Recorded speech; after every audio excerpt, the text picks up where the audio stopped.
una sa lahat, para sa hindi ko naman nilalahat na mga babae gusto yung ganto. Base lang sa mga opinion ng mga kapatid ko, gano'n, ng mama ko, eto, at opinion ko rin. So, ayan, unang-una para sa amin is marunong magdala ng sarili, ng damit. Yan. Syempre, kahit di man natin sabihin, physical talaga yung una nating makikita sa tao. Syempre, kahit hindi siya pogi, kahit hindi siya kagwapuhan, ganun sinasabi, basta marunong kang magdala ng damit, okay na okay tayo dyan. Kasi yan talaga yung tinitignan talaga ng mga babae. Syempre, kung pupunta ka na SM, tapos syempre dapat yung outfit mo, panggagala ka talaga sa SM, hindi yung parang tatambay ka lang dyan sa kanto, ganon. Dapat yung nababago yung damit na gagawin, nasusuotin natin sa mga gatherings na pupuntahan natin, yon. At pangalawa, malinis sa katawan. Syempre, kailangan na kailangan yan. Ayun yung pinaka-hygienes natin eh. Syempre, kung lalapit ka sa isang babae, tapos, hindi ka naman mabango, di mataturn up agad sa atin yung babae, di ba?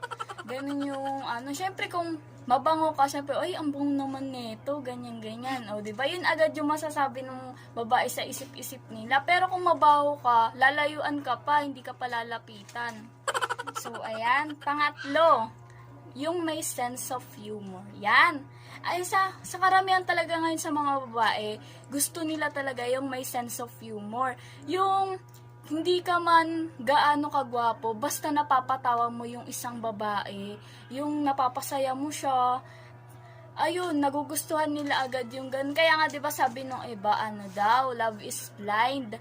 Pero yung di ba, yung mga sinasabi ng iba, syempre, totoo naman yung, aanin mo naman yung gwapo, kung boring naman yung personality, di ba? Di dun ka na lang sa, nakakatuwa, masarap kasama, ganun. So, pang-apat, yung may respeto. Syempre, kailangan na kailangan yan. Kasi, pag nanligaw ka pa lang sa isang babae, yun agad yung makikita nila kung marunong ka bang gumalang, kung paano mo siya susuyuin, kung paano ka magbibigay ng way na gagawin mo, kung paano kanya magugustuhan. Syempre, kailangan may respeto. Syempre, hindi lang naman siya yung liligawan mo, kundi pati yung family niya. Kaya kailangan talaga yung may respeto o tinatawag na paggalang. Yan. Panglima, yung maalalahanin.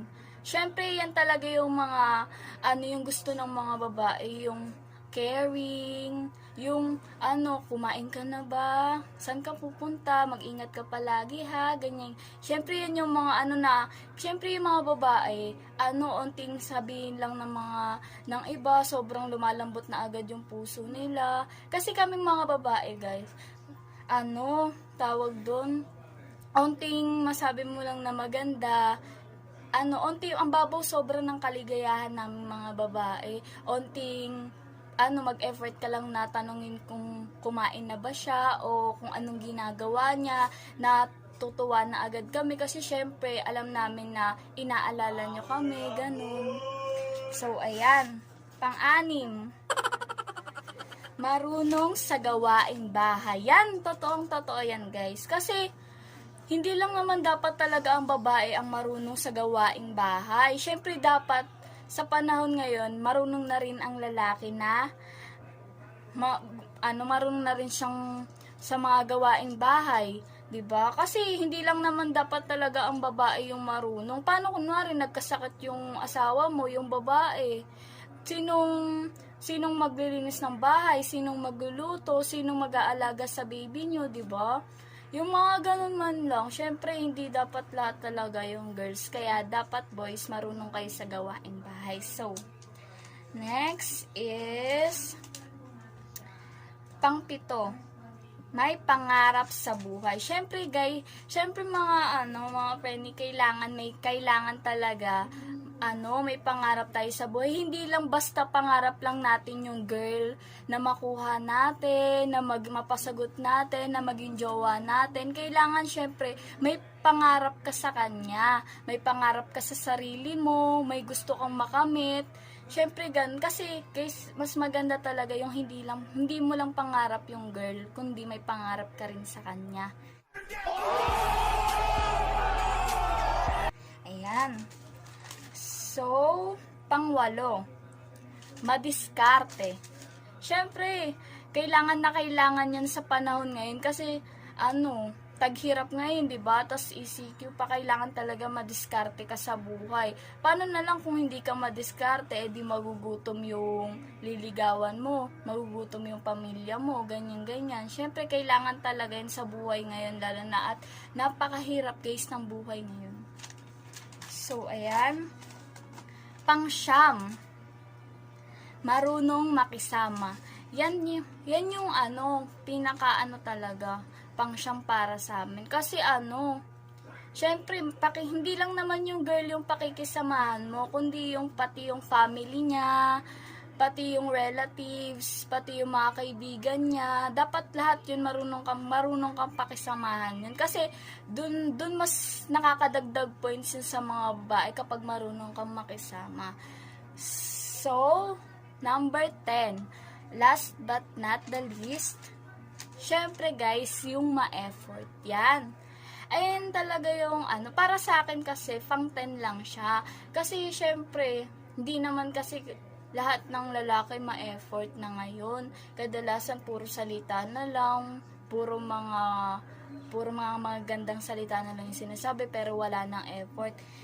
Pero para sa aming mga babae, yan din yung mahalaga, isa sa mahalaga, kasi diyan mo mapapakita kung gaano mo kamahal yung isang tao, kung gaano mo siya pinapahalagahan, kung ano yung mga ginagawa mong effort sa kanya. Simpleng pagbigay-bigay lang ng love letter. Kasi guys, hindi na uso talaga ngayon yung love letter, di ba? Yung iba kadalasan puro bibigay chocolates, kung ano-ano. Pero para sa amin mga friend, yung sulat talaga yung pinaka the best feeling. Kasi pinaghirapan yun, hindi yun binili, kundi talagang pinagpaguran, pinagpawisan, pinag-isipan ng mabuti. Kaya mga boys, sana makatulong sa inyo tong vlog ko ngayon kung paano kayo magugustuhan ng babae. Kung nagustuhan nyo po ang aking vlog, please give me a like and share and subscribe na rin po. And don't forget to click the notification bell below para updated po kayo sa mga bagong video ko. And kung gusto nyo pong mag-suggest ng bagong content, i-comment nyo lang po sa ibaba at babasahin ko na lang po. Ayun lamang po mga ka-friendies. At shoutout po kay Aldrin Armero Ababa na laging nanonood ng mga vlog ko. So yun. Bago tayo magtapos, gusto ko lamang sabihin na thank you guys. Thank you mga friendly. Sana see you on my next vlog. Bye!